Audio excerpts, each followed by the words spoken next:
స్తోత్రాలు. ఈ సమయంలో ప్రభా విశ్రాంతి దిన ధ్యానాలు, అలాగే ఎవరెవరు అవసరం ప్రార్థనలు, ఈ కార్యక్రమాన్ని మీ ఆత్మతో జరిగించమని ఈరోజు రాత్రి రేపు పగలు జరుగుతున్న కార్యక్రమాలు, రక్షణ కార్యక్రమాలు అన్నీ కూడా బలంగా జరిగించి ఈరోజు మేము ఏ అంశాలు ప్రార్థించాలో అన్నీ మీ ఆత్మ సహాయంతో కార్యాలు ముగించి మీ నామానికి మహిమ తెచ్చుకోమని, ప్రతి కార్యము మీ ఆత్మతోనే జరిగించమని యేసు నామములో అడుగుతున్నాం తండ్రి. ఆమేన్. లేచి నిలబడదాం.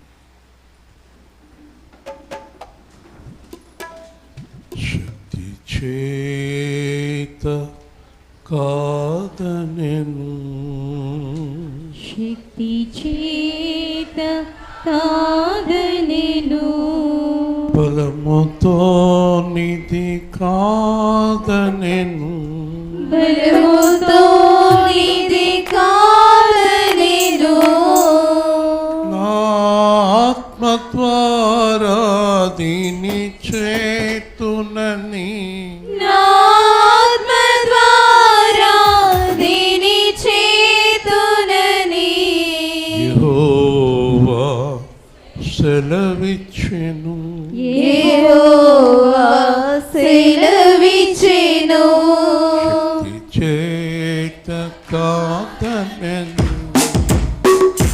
బలముతో నిధి కాదనెను, శక్తి చేత కాదనెను, బలముతో నిధి కాదనెను, ఆత్మ ద్వారా దీని చేతునని, నా ఆత్మ ద్వారా దీని చేతునని యెహోవా సెలవిచ్చెను, యెహోవా సెలవిచ్చెను, గొప్ప పర్వతమా,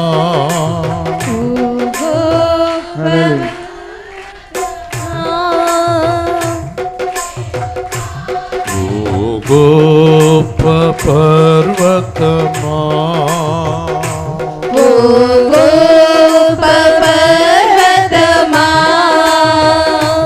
జెరుబాబెలు నడ్డగింపను, జెరుబాబెలు నడగింపను, ఎంత మాత్రపు దానము నీవనెను, ఎంత మాత్రపు దానవు నీవనెను, చదును భూమిగా మారెదవు, చదును భూమిగా మారెదవు, చేత కాదనెను,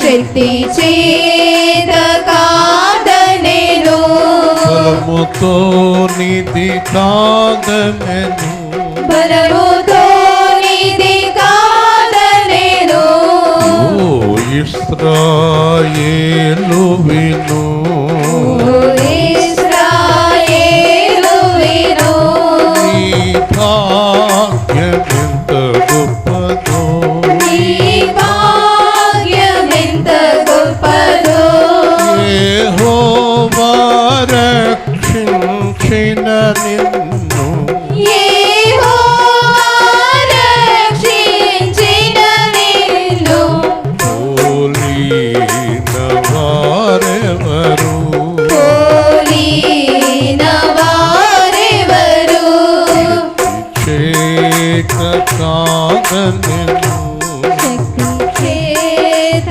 కాదనెను, బలముతో నిధి కాదనెను, బలముతో నిధి కాదనెను, నా ఆత్మ ద్వారా దీని చేతునని, నా ఆత్మ ద్వారా దీని చేతునని యెహోవా సెలవిచ్చెను, యెహోవా సెలవిచ్చెను,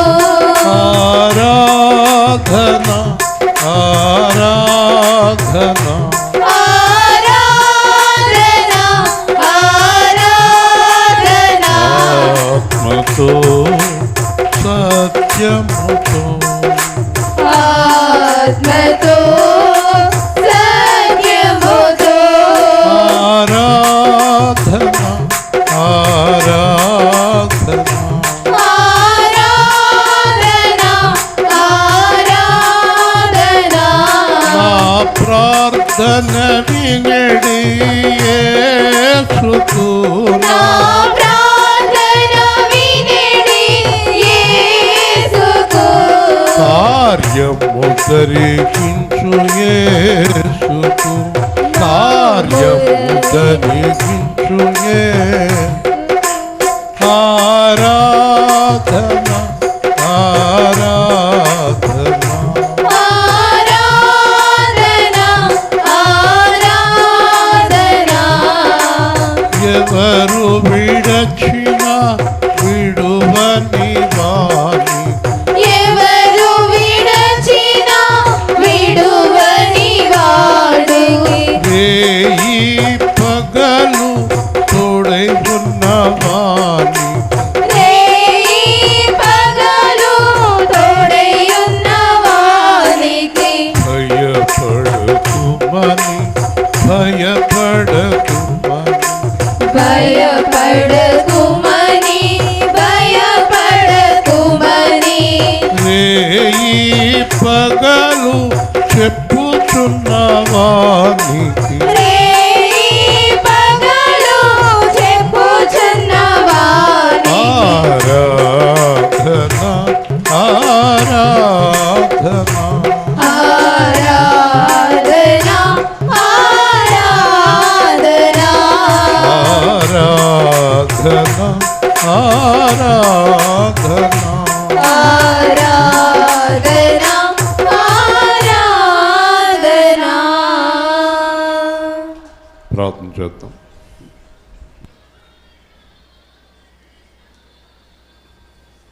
మీ హృదయం ఆయనకు బయలుపరచండి. మీ హృదయంలో ఉన్నది ఆయనతో మాట్లాడండి.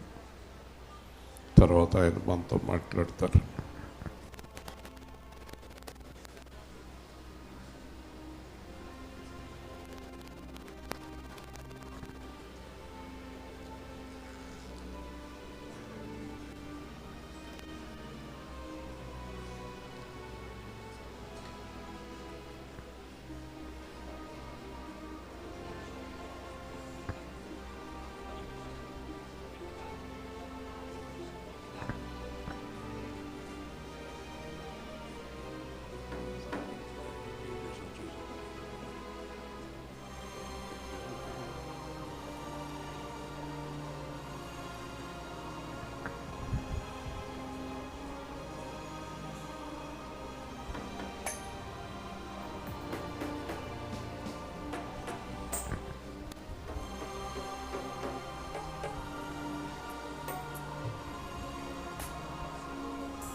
కూర్చుందాం. చూద్దాం. మనం 3 దినాలు వరుసగా ధ్యానం చేస్తున్నాం. ఈరోజు ఏం జరిగింది యేసు ప్రభు సమాధి దగ్గర అనేది మనం చూద్దాం. మత్తయి సువార్త 27వ అధ్యాయం 62వ వచనం.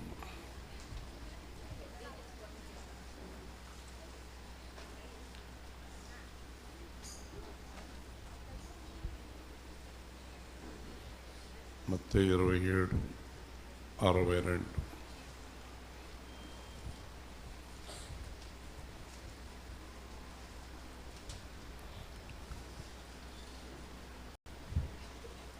మరునాడు అనగా సిద్ధపరచు దినమున మునుపటి దినమున ప్రధాన యాజకులను పరిసయ్యులను పిలాతునొద్దకు కూడి వచ్చి, అయ్యా, ఆ వంచకుడు సజీవుడై ఉండినప్పుడు 3 దినములైన తర్వాత నేను లేచెదనని చెప్పినది మాకు జ్ఞాపకం ఉన్నది. కాబట్టి 3వ దినము వరకు సమాధిని భద్రము చేయని ఆజ్ఞాపించుము. వాని శిష్యులు వచ్చి వారిని ఎత్తుకుని పోయి ఆయన మృతుల్లో నుండి లేచిరని ప్రజలతో చెప్పుదురేమో. అప్పుడు మొదట వంచన కంటే కడపడి వంచన మరి చెడ్డదై ఉండునని చెప్పిరి.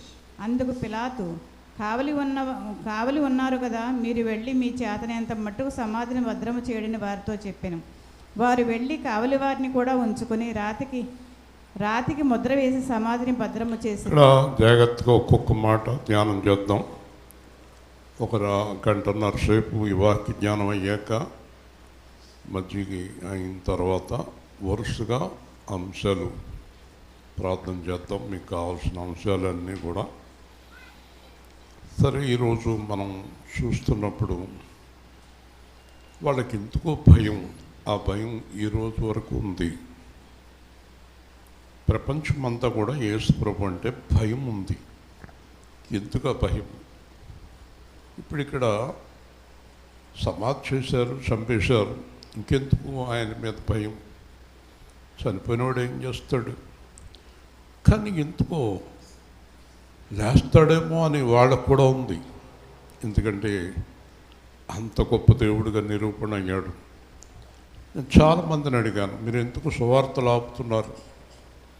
మొన్న ఒక పాస్టర్ గారు కూడా అడిగారు, మీరు ఎందుకు సువార్తలు ఆపుతున్నారు? మీ మతాన్ని మీరు ప్రకటించుకోండి, మా రక్షణ మార్గాన్ని మేము ప్రకటిస్తాం. మమ్మల్ని ఎందుకు ఆపుతున్నారు? మీరు మార్చేస్తారు. మేము ఎలా మార్చగలం? ఒక ఆవిడ ఉంది, చాలా మంచి విశ్వాసి, పుస్తకాలు కూడా రాసింది ఆవిడ. అంతే, నాకు తెలిసినంత వరకు హిందూ మతం కానీ ముస్లిం మతం కానీ ఎవరైనా కానీ ఒక సువార్త వలన, ఒక మాట చెప్పటం వలన ఎవరు రారు. అలాగైతే మొత్తం అందరూ వచ్చేసి ఉండాలి కదా. మీరు ఎందుకు అలా కట్టుపడుతున్నారు సువార్తకి? చూసారా, సువార్తకు అడ్డుపడవలసిన అవసరం లేదు. చెప్పుకోనివ్వండి. మనం అడ్డుపడతలేదు వాళ్ళ కార్యక్రమాలకి. వారు ఎందుకు అడ్డుపడుతున్నారు? ఎందుకో తెలుసా? ఈయనే జీవం గల దేవుడని చాలామందికి తెలుసు. తెలుస్తూ అంతగా అడ్డుపడతారు. ఆ తుంగభద్ర వెళ్తే అక్కడ గొడవ, ఆర్ఎస్ఎస్ వాళ్ళు ఎక్కడ పెడితే అక్కడ గొడవ, ఆ ఉండిలో గొడవ, హైదరాబాద్లో గొడవ, ఎక్కడ సువార్త చేస్తుంటే అక్కడికి అడ్డం వస్తున్నారు. అంటే వాళ్ళకి ఏదో భయం. ఎందుకు భయం అంటే ఈయన నిజమైన దేవుడని బాగా తెలుసు దేవునిస్తూ. కాబట్టి ఇక్కడ వీళ్ళకి ఎందుకు 3 దినాలు అయిన తర్వాత లేస్తానన్నాడు అని మళ్ళీ ఆ భయం ఎందుకు వీళ్ళకి? అప్పుడు ఏం చేస్తున్నారు వీళ్ళు? సమాధి భద్రం చేసుకోవాలి, సమాధి భద్రం చేయాలి కదా. పేతుర్ని హేరోదు బంధించాడు. భయంకరమైన చెరసాల, చాలా తలుపులు, సంఖ్యళ్ళు. అపోస్తల కార్యాలు 12వ అధ్యాయం. యేసుప్రభు అంటే ఎందుకో భయం. 12 అపోస్తల కార్యాలు 12వ అధ్యాయం 4వ వచనం. పస్కా పండుగైన పిమ్మట ప్రజల యొద్దకు అతని తేవలని ఉద్దేశించి అతనికి కావలి ఉన్నటకు 4 సంతుష్టములు సైనికులను అతనికి అప్పగించారు. 16 మందిని కాపలా పెట్టాడు. 16 మందిని కాపలా పెట్టాడు.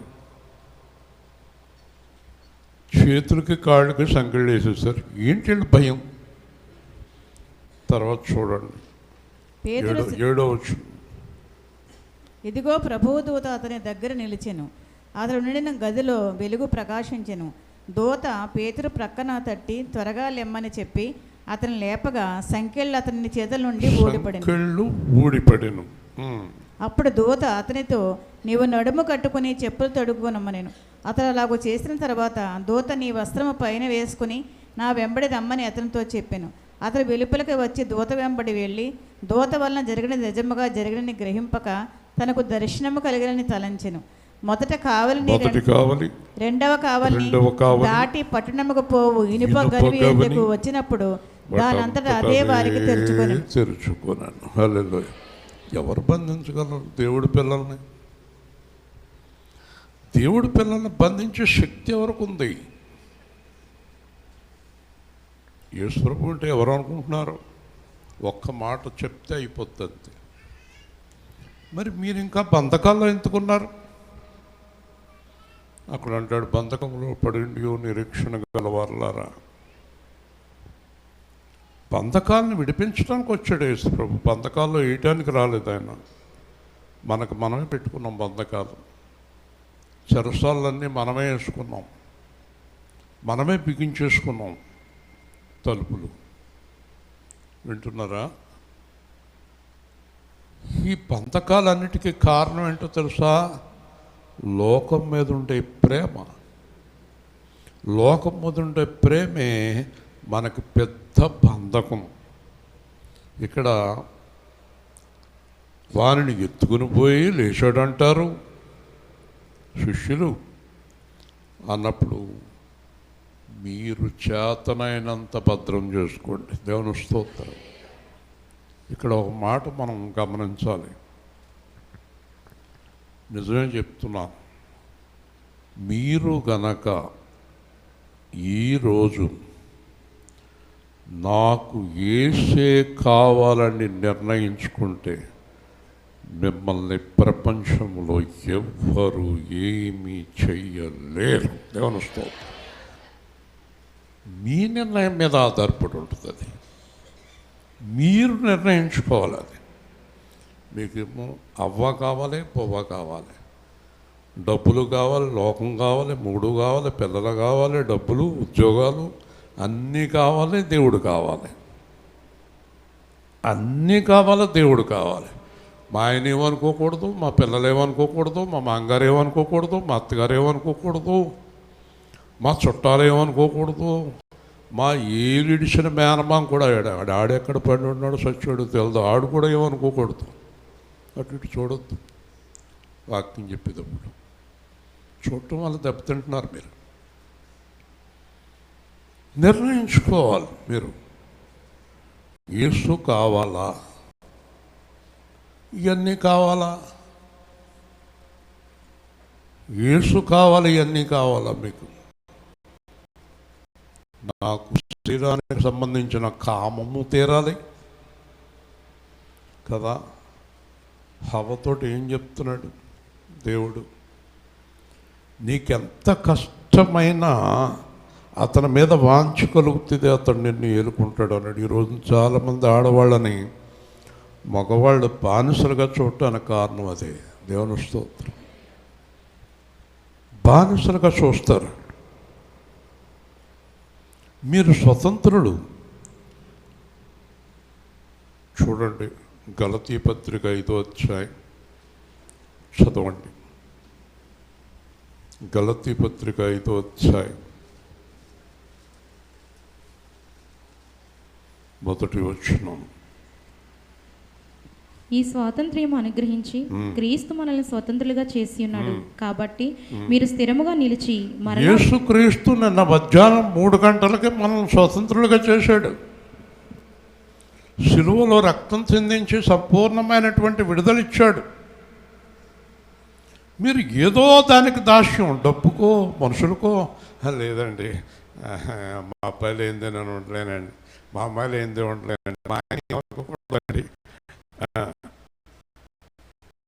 నేను ఒక ఆమె అడిగాను, నీకు కొడుకు కావాలా దేవుడు కావాలా? కొడుకు కావాలా? మరి అబ్రహాం అడిగాడు దేవుడు, కొడుకు కావాలా నేను కావాలా? నువ్వే కావాలన్నాడు అబ్రహాం. దేవుని స్తోత్రం. అది మన బతుకులు ఎందుకు ఉన్నాయి అర్థమైంది కదా. మన జీవితాలు ఎందుకు ఇలా భ్రష్టమైపోయినాయి అర్థమైంది కదా. ఆడే కావాలి, ఆ దరిద్రుడే. ఆ దరిద్రుడిని మార్చుకో. ఆ దరిద్రుడు మంచి కావాలని కోరుకో. అందుకని దరిద్రులతో సహవాసం చేయకు, పాపంతో సహవాసం చేయకు, డబ్బుతో సహవాసం చేయకు. బాబు అవనాయి, అమ్మ అవనాయి, తమ్ముడు అవనాయి, పెళ్ళం అవనాయి, పాస్టర్ అవనాయి, ఎవరవనాయి, దేవుడికి వ్యతిరేకమైన వారితో సహవాసం చేయొద్దు. దేవుని స్తోత్రం. ఎవరైతే ఏంటి, ఎవరైతే ఏంటి, నువ్వు యేసు ప్రభుతో ఉన్నావు, మర్చిపోకు. నీకు అన్నీ కావాలి. మీ చుట్టాలు ఎలా చేశారా, చేసినా కూడా అలా కావాలి. నాకు చేశారండి. ఎంతగా దెబ్బతినేసావు నువ్వు. ఈరోజు యేసు ప్రభు నుంచి నీకు విశ్రాంతి కావాలంటే నువ్వు యేసు ప్రభువునే వెంబడించాలి. హల్లెలూయా. నీ కూడా నీ మొగుడిని, నీ కూతుర్ని, నీ కొడుకుని ఒత్తే రాని పోతే పోనాయి, ఒత్తే రాని పోతే పోనాయి. ఈ అబద్ధాలుడితోటి, మోసగాడితోటి అన్నాలు మారుతావా వెళ్తావా, మారుతావా వెళ్ళమంటావా? ఏంటి అబద్ధాలేంటి, మోసాలేంటి? చుట్టూ ఎందుకు ఎన్ని లింకులు, ఎందుకు లింకులు ఎందుకు పెట్టావు చుట్టూను? కుటుంబానికి ఎందుకు చెడ్డ పేరు తీసుకొస్తున్నావు? ఎన్ని అబద్ధాలు, ఎన్ని అబద్ధాలు, ఎన్ని అబద్ధాలు. దేవుడు బిడ్డవారు అలాంటి అబద్ధాలతో సహవాసం బైబిల్ చెప్తుందా? వెలివేయమన్నాడు. హల్లెలూయా. తెలుసు మనకన్నీ. వాళ్ళు ఆడే నాటకాలు తెలుసు, వాళ్ళు మాట్లాడే మాటలు తెలుసు, వాళ్ళు చేసే పనులు తెలుసు. ఆయన వాళ్ళ సహవాసం. నా కొడుకు, నా కూతురు, నా పిల్లలు నాకు వ్యతిరేకంగా ఉంటే నా ఆస్తి అంతా వాళ్ళకి రాసిచ్చేసి బైబిల్ పెట్టుకుని నేను ఎక్కడికో చోటుకి వెళ్ళి పొద్దుతాను. దేవుని స్తోత్రం. మీకు వాళ్ళకి కావాల్సిన ఏ కదా ఇచ్చిపడండి. నీకు కావాల్సింది ఇదేనా?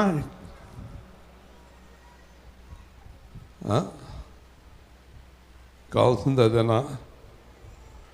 ఒక పాస్టర్ గారు ఇంట్లో దొంగోడు పట్టాడంట.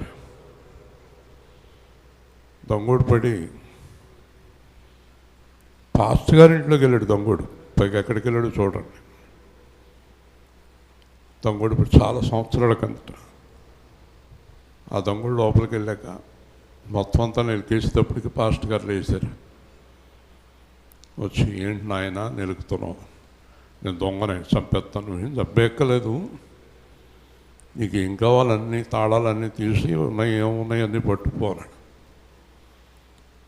ఈ ద్రాక్షరస పాత్రలు, రొట్లు, గిన్నెలు అన్నీ చూశాడు.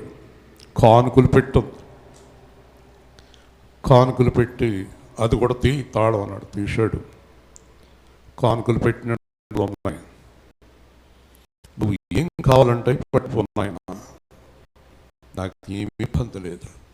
కాకపోతే రేపొద్దు నువ్వు అన్నిటికీ పోలీసులు కాదు, జీవం గల దేవుడికి లెక్క చెప్పాలన్నాడు. అంట ఆయన ఎవరో అన్నాడు. ఆయనే నిన్ను నన్ను సృష్టించాడు.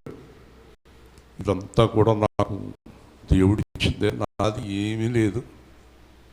ఇదంతా నాకు దేవుడిచ్చిందే. పైగా నువ్వు వచ్చావని పోలీసులకు చెప్పను. ఇదిగో సంచి, పెద్ద సంచి, దీంట్లో అన్నీ వేసుకుని పట్టుకెళ్ళిపో, నాకేమి ఇబ్బంది లేదు. మీకు తెలుసా, పాస్టర్ గారి కాళ్ళకు దండం పెట్టాడంట దొంగోడు. దేవుని స్తోత్రం. ఇలా నేను ఎక్కడ చూడలేదండి, ఎక్కడ చూడలేదండి. నేను కొంతమంది పాస్టర్ ఇంట్లో కూడా దొంగతనం చేశాను, కానీ ఇలాంటి పాస్టర్ గారిని ఎక్కడ చూడలేదు. నేను ఏం పట్టుకెళ్ళనండి, నాకు ఏమవుతుందండి. మీకు తెలుసా, 15 నెలల తర్వాత 16 నెలల తర్వాత డైరెక్ట్గా మందిరంలోకి వచ్చి రక్షణ పొందాడు అతను. దేవుని స్తోత్రం. మీరు ఆ డబ్బును ఆశిస్తారు, అందుకే రక్షణ దొరకదు కదండి. ఎన్నో ఇలాంటి సంఘటనలు జరిగినాయండి, ఎన్నెన్నో ఉదాహరణలండి. ఎన్ని వాక్యాలు వింటున్నా మీకు లోకం మీద, మనుషుల మీద మమకారాలు పోతలేదు. ఎస్, మీరు కన్నారు, చూడండి, భోజనాలు పెట్టండి, పెళ్ళిళ్ళు చేయండి, ఆస్తులు ఇవ్వండి.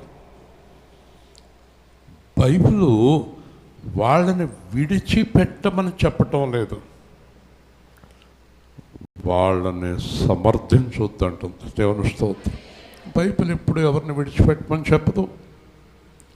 నూజివీడులో జరిగిన సంఘటన చాలా సంవత్సరాల కిందట చాలాసార్లు చెప్పాను మీకు. పాస్టర్ గారు అబ్బాయి సంఘంలో ఉన్న ఒక అమ్మాయిని ప్రేమించి ఇద్దరు పెళ్లి చేసేసుకున్నారు. పాస్టర్ గారు చెప్పకుండా పెళ్లి చేసేసుకుని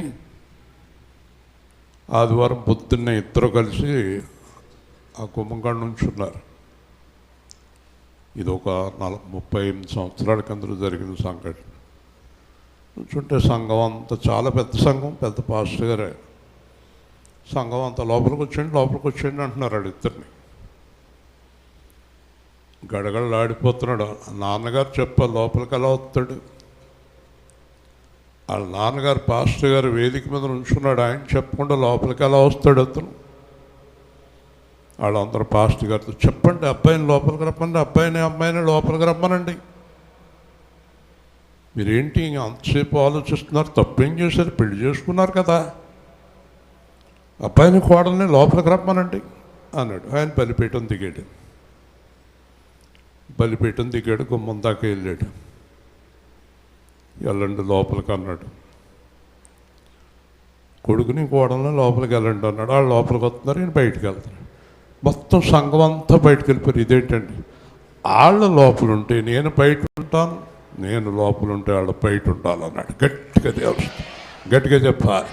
ముఖ్యంగా పెళ్లి కాని పిల్లలు అందరూ చెప్పాలి. చేతులు ఎగుత్తలేదు ముసలోళ్ళగా.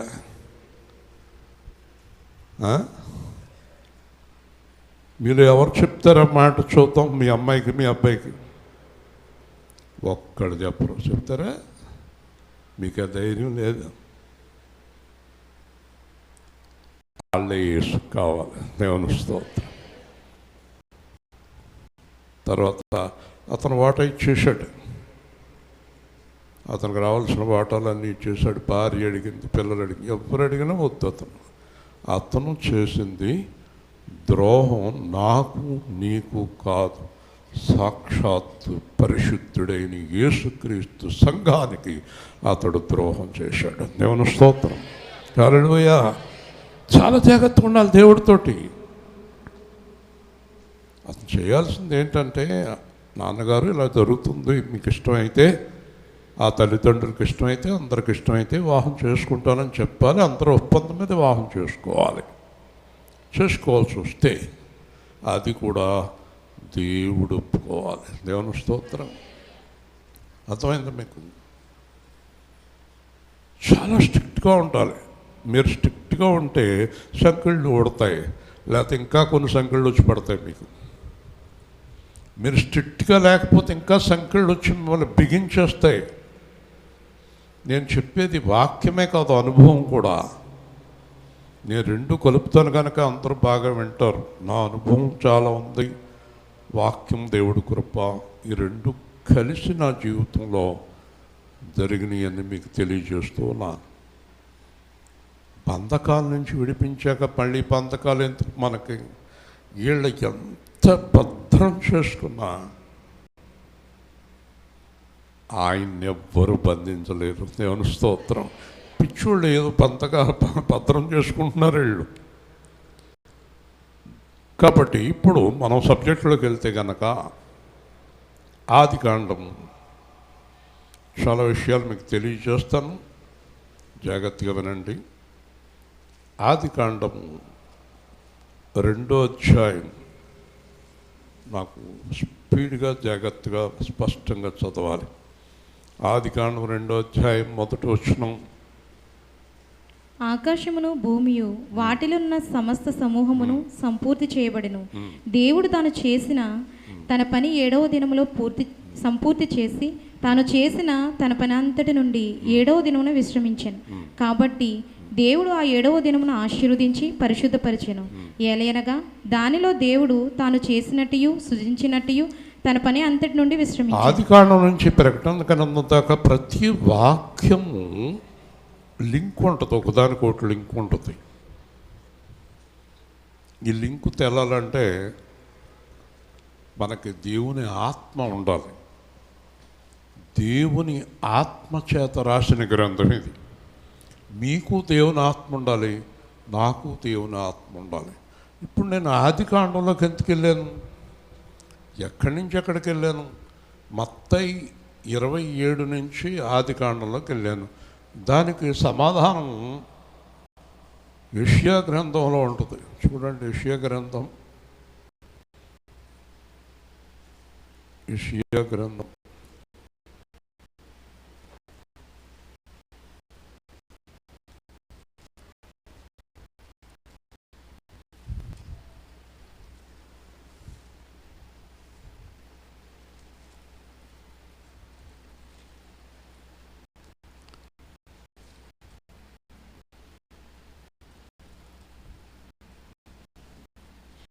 యెషయా గ్రంథం 15.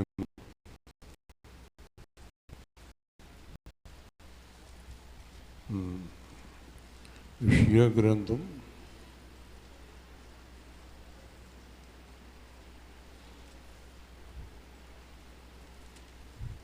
15 కాదు, యెషయా గ్రంథం 28వ అధ్యాయం. యెషయా గ్రంథం 28వ అధ్యాయం 13వ వచనం. నత్తివారి పెదవుల చేతను అన్య భాషతోనూ ఈ జనులతో మాట్లాడుచున్నాను, అయినను వారు విననొల్లరైరి. కావున వారు వెళ్ళి వెనుకకు మొగ్గి విరుగబడి చిక్కుబడి పట్టబడినట్లు ఆజ్ఞ వెంబడి ఆజ్ఞ, ఆజ్ఞ వెంబడి ఆజ్ఞ, సూత్రము వెంబడి సూత్రము, సూత్రం వెంబడి సూత్రము, కొంత అచ్చట కొంత ఇచ్చట యెహోవా వాక్యం మీకు వచ్చును. కొంత ఇచ్చట కొంత అచ్చట, కొంత అచ్చట కొంత ఇచ్చట కాదు, కొంత ఇచ్చట కొంత అచ్చట యెహోవా వాక్యము వీరికి వచ్చును. కాబట్టి దైవ జ్ఞానం ఉంటేనే లింకు తెలుస్తుంది మనకి. లింకు తెలియకపోతే ఎవరికి ఏమీ అర్థం కాదు. అంచేత మీరు పరిశుద్ధాత్మని ఇవాళ ఉదయం చెప్పాను, నేను ఎంతమంది ఉన్నారో తెలియదు, కానీ జ్ఞానం అడగాలి దేవుణ్ణి. జ్ఞానం లేకే మన జీవితాలు ఇలాగ అయిపోయినాయి. జ్ఞానం అడగాలి దేవుణ్ణి.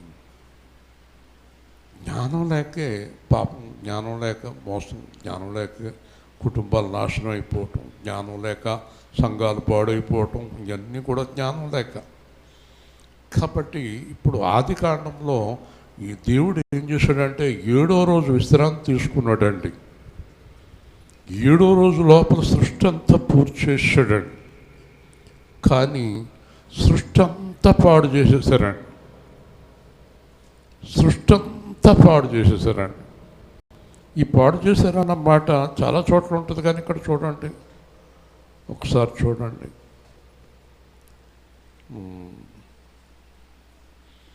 6వ అధ్యాయం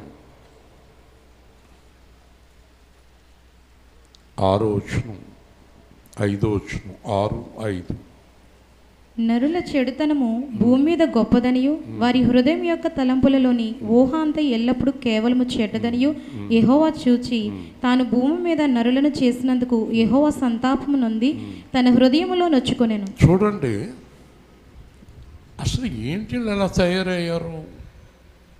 పాపం పాపం పాపం, మోసం మోసం మోసం. ఎవరైనా ఒక కుటుంబంలో లేచి నిలబడి మేము మోసపోలేదు అన్నవాడు ఉన్నారా? ఏదో ఒక దాంట్లో మోసపోవటమే, ఏదో ఒక దాంట్లో పాడైపోవటమే, ఎవరో ఒకడు మోసం చేయటం, ఎవరో ఒకడు ఇబ్బంది పెట్టడం. మోసపోలేదు అన్నవారు లేరు. అంటే దేవుడు అనుకున్నాడు ఇదంతా తుడిచేద్దాం. అప్పుడు మళ్ళీ నోవాహును మిగిల్చి నోవాహు నుంచి అయినా బాగుండమని చెప్తే మళ్ళీ చెడిపేసుకున్నారు, మళ్ళీ చెడిపేసుకున్నారు, మళ్ళీ చెడిపేసుకున్నారు. నిన్న మనం చదువుకుందాం, వారి ఇష్టానుసారంగా ప్రవర్తించారు. హల్లెలూయా. క్రైస్తవులు అంటే యేసుక్రీస్తులో రక్షణ పొందిన వారు వారి ఇష్టానుసారంగా ప్రవర్తించడానికి వీల్లేదు. దేవుడి ఇష్ట ప్రకారంగా ప్రవర్తించాలి. మన ఇష్ట ప్రకారం చేయటానికి వీలు లేదు, అదే ప్రమాదము. కాబట్టి 7వ దినాన్ని విశ్రాంతి తీసుకున్న దేవుడికి, వింటున్నారా, 7వ దినాన్ని విశ్రాంతి తీసుకున్న దేవుడికి విశ్రాంతి లేకుండా చేస్తారు. విశ్రాంతి లేకుండా చేస్తారు, గందరగోళం చేసేసారు. ఒక ఆవిడ భార్యాభర్తలు ఇష్టపడి అమ్మాయికి పెళ్లి చేశారు. పెళ్ళైన కాడి నుంచి వాళ్ళకి విశ్రాంతి లేదు. రోజు రోజుకి ఇంటికి వచ్చేస్తుంది, మా ఆయన కొట్టాడంటది, మా ఆయన తిట్టాడంటది, మా ఆయన అప్పులు తీర్చండి అంటది. ఇదేం గోలే బాబు, పెళ్ళైన కాడి నుంచి మాకు విశ్రాంతి లేదు. పెళ్ళయ్యాక మనం ఇంకా పిల్లల గురించి మర్చిపోయేలా ఉండాలి. వాళ్ళు ఉండరు, రోజు గొడవలే, ఇంకేం విశ్రాంతి?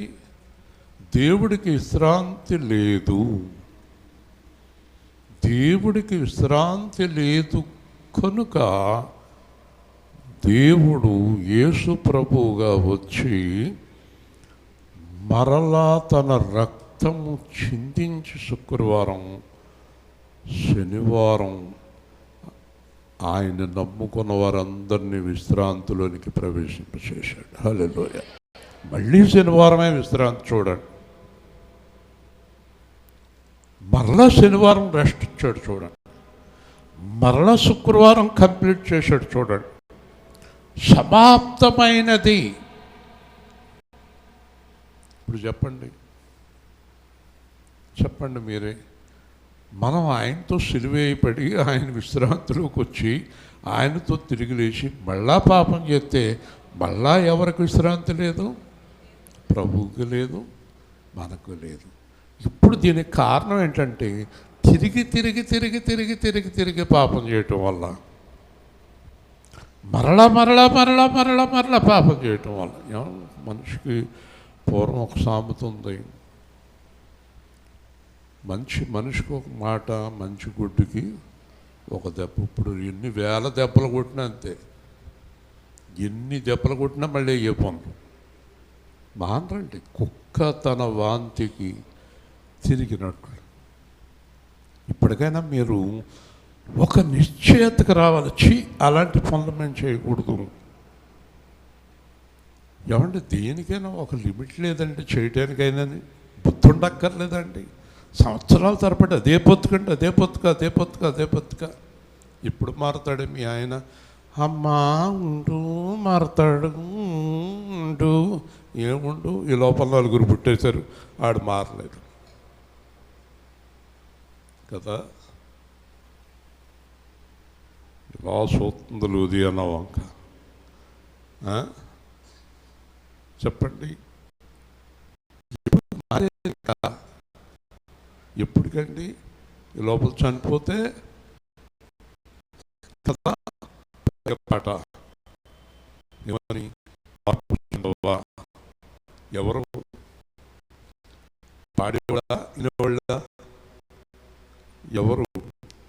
ఆ పాట పాడిన అతను ఏం చేసాడు తెలుసా?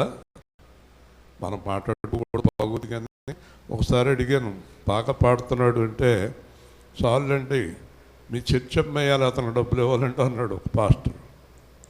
అంత డబ్బు పిచ్చోడు అంటాడు. పైగా ఏం పాడుతున్నాడు? మార్పు చెందవా? ఏమో ఆనందాలు చూస్తున్నాంటి. చూసారా, పాటలు పాడతారు, రాస్తారు, బైబిల్ చెప్తారు. అది మీకే. ఓ పాస్టర్ గారు వాక్యం అంతా అయిపోయి ఇద్దరం కారులో వెళ్తున్నాం, ఏంటంటో చెప్తున్నాడు. నేను ఇప్పుడు దాకా చెప్పారు కదండి, ఎంత గట్టిగా చెప్పారంటే అది ఆళ్ళకంటున్నాడు. ఆళ్ళక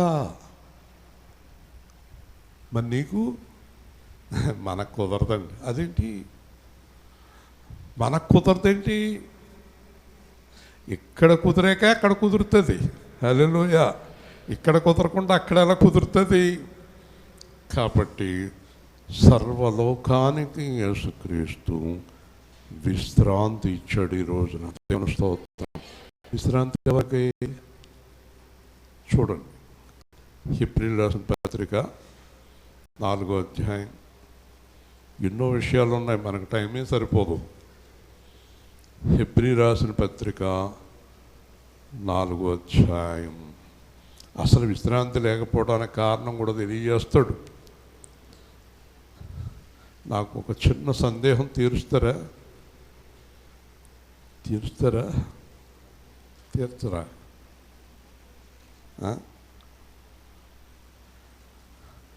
మీ వాక్యం నాకు అర్థమవుతుందన్నవారు చేయొద్దండి.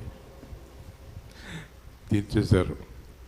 మీరు చెప్పినట్టు వాక్యం ప్రకారం జీవిస్తున్నాం అన్నవారు చేయొద్దండి. సందేహం తీర్చలేదు మీరు.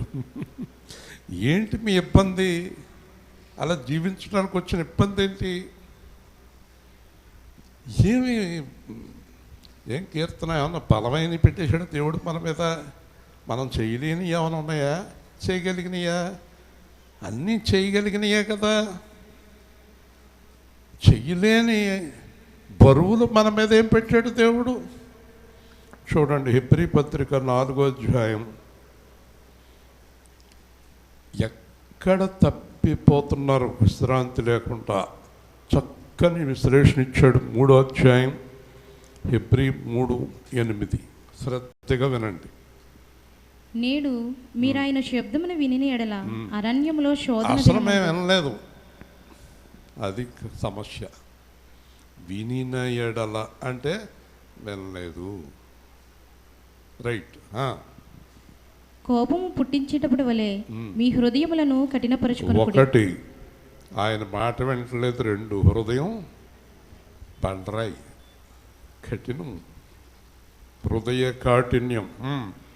40 సంవత్సరములు నా కార్యములను చూచి మీ పితరులు నన్ను పరీక్షించి శోధించి. కార్యాలు జరిగినా పరీక్షించడం, శోధించటమే. కావున నేను ఆ తరము వారి వలన విసిగి వీరెల్లప్పుడూ తమ హృదయాలోచనలో తప్పిపోవచ్చున్నారు. మీ ఆలోచన వేరు, నా ఆలోచన వేరు. ఎప్పుడు తప్పిపోతున్నారు మీరు. అసలు మా ఆలోచన ప్రకారం నడవరు మీరు. మీ ఆలోచన ప్రకారం నడుస్తారు మీరు. నిజమేనా? చెప్పు, సత్యాన్ని ఒప్పుకోండి. అది ఎప్పుడు మన ఆలోచన ప్రకారం వెళ్ళిపోతున్నాం.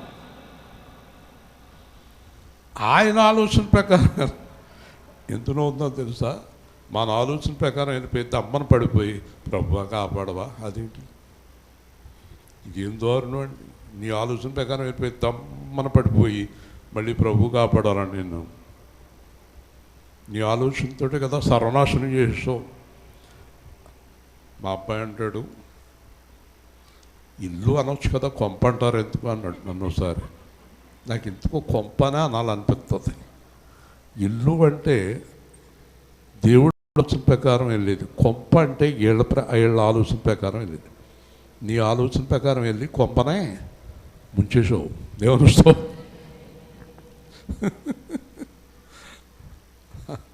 కొంప అంటే మంద, ఇల్లు అంటే దేవుడు కదా.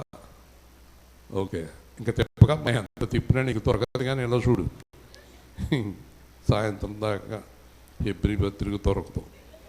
కాబట్టి 11వ వచనం. గనుక నేను కోపంతో ప్రమాణం చేసినట్టు వారు నా విశ్రాంతిలో ప్రవేశింపరని నా చెప్పి. విశ్రాంతి వాళ్ళకి లేదు. నా విశ్రాంతి వాళ్ళకి లేదు. ఎవరికంటే నా మార్గంలో నడవని వారికి నా విశ్రాంతి లేదు. ఎప్పుడు కలవరమే కదా. మనం సంతోషంగా అలా చూస్తూ ఈవిడ ముఖం చూసినాం అనుకోండి, మళ్ళీ కలవరం. మనకి ఇంతగా ముఖం చూడకపోతే మంచిది. ఎప్పుడు కలవరం ఆ ముఖంలో. ఏంటో మరి ఆ కలవరం ఏంటో తెలదు. ఎందుకో పోనీ ముఖం అలా పెట్టుకుని కలవరం తీరిందా అంటే 15 సంవత్సరాలు ఒక్కసారి ఆ ముఖంలో కలవరం తీరతం చూడలేదు నేను. అదేంటో తెలియదు పాపం కదా. ఎందుకు కలవరం? గతమును మరచి పరమును ఆనందం వదిలేస్తాడు. ఎదురైలో ఉన్నాడు. గతమును మరచి పరమును తలచి యేసులో సాగవే మనసా, ప్రభు యేసులో సాగవే మనసా. గతమును మరచి పరమును తలచి యేసులో సాగవే మనసా, ప్రభు యేసులో సాగవే మనసా.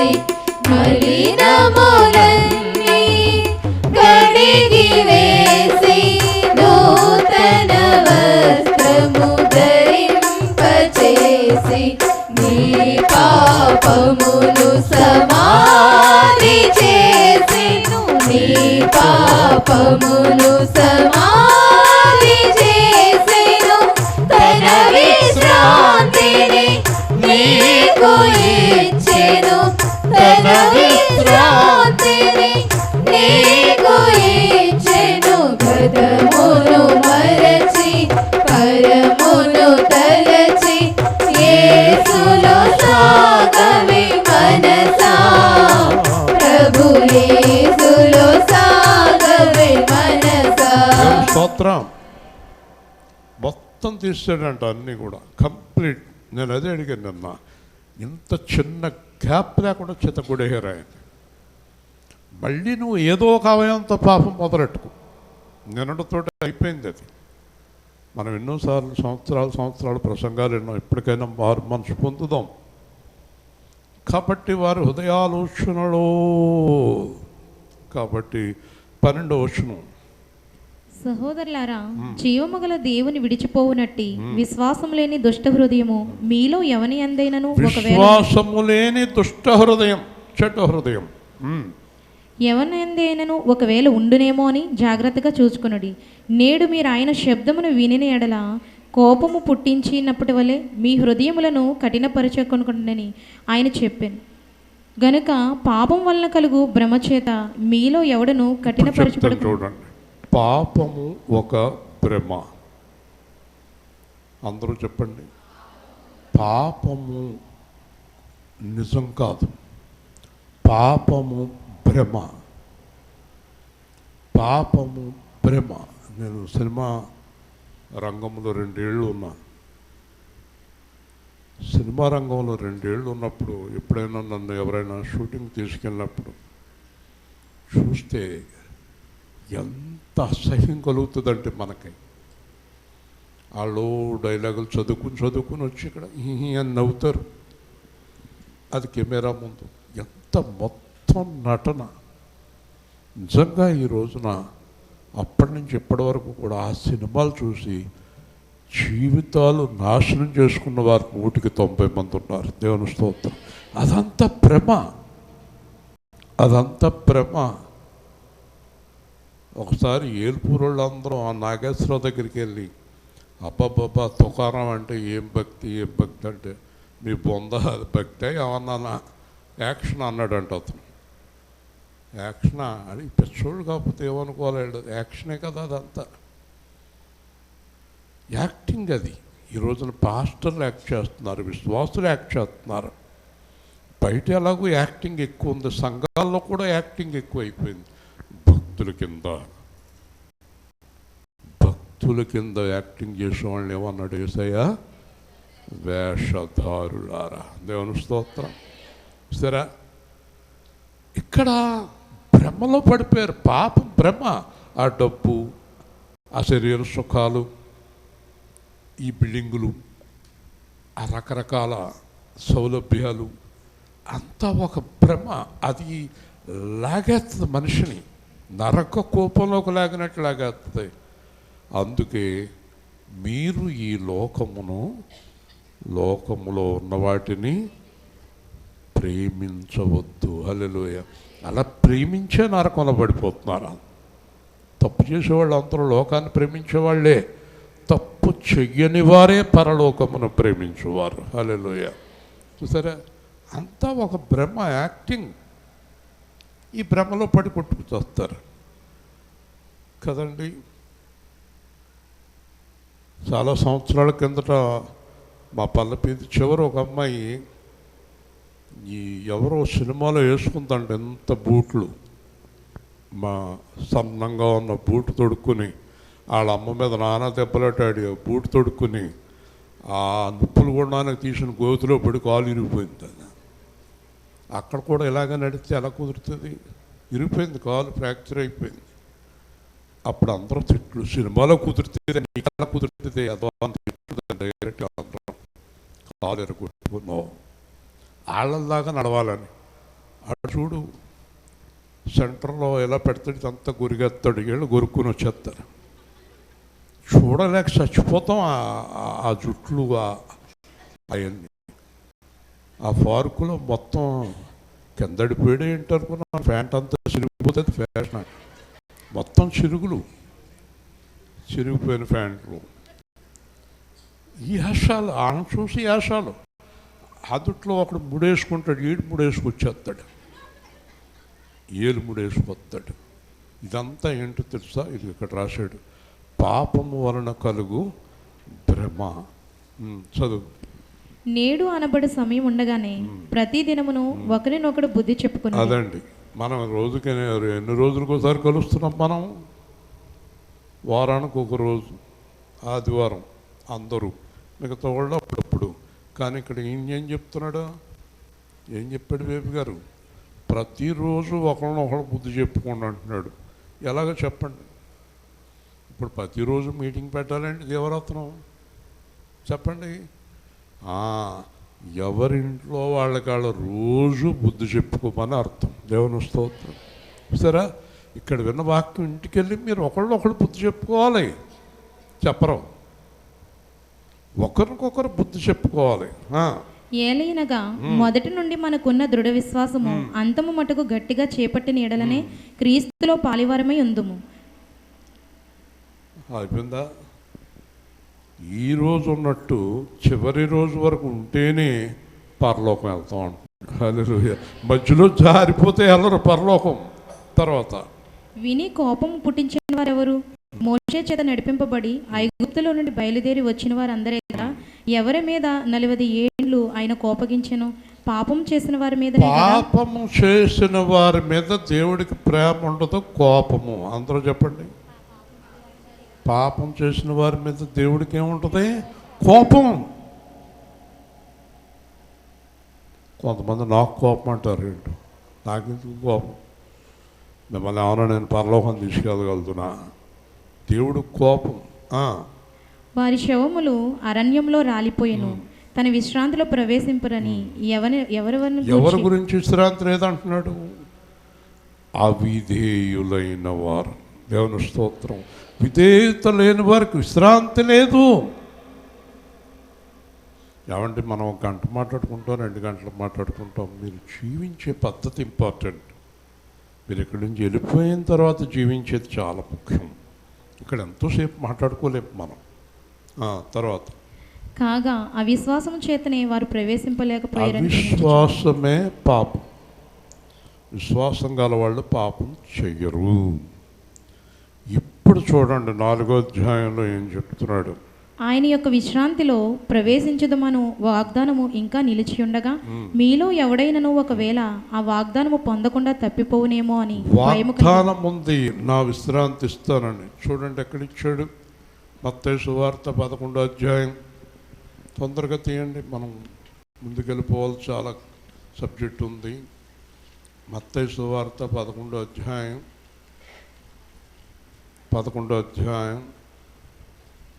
28. మత్తయి 11:28. ప్రయాసపడి భారం మోసుకుంటున్న నా యొద్దకు రండి, నేను మీకు విశ్రాంతి కలుగచేతును. నేను సాత్వికుడను, దీన మనసు గలవాడను గనుక మీ మీద నా కాడి ఎత్తుకుని నా యొద్ద నేర్చుకునడి, అప్పుడు మీ ప్రాణములకు విశ్రాంతి దొరుకును. ఏలైనగా నా కాడి సులువుగాను నా దగ్గర నేర్చుకుని నేను చెప్పినట్టు జీవించే మీకు విశ్రాంతి దొరుకుతుంది. ఇంకో మాట అంటున్నాడు చూడండి ఇక్కడ 12వ అధ్యాయం 8వ వచనం. కాగా మనిషి కుమారుడు విశ్రాంతి దినమునకు ప్రభువై ఉన్నాడు. హల్లెలూయా చెప్పండి.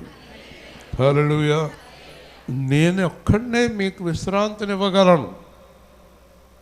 మీకు విశ్రాంతినిచ్చే శక్తి ఇంకెవరికి లేదు, నాకే ఉంది.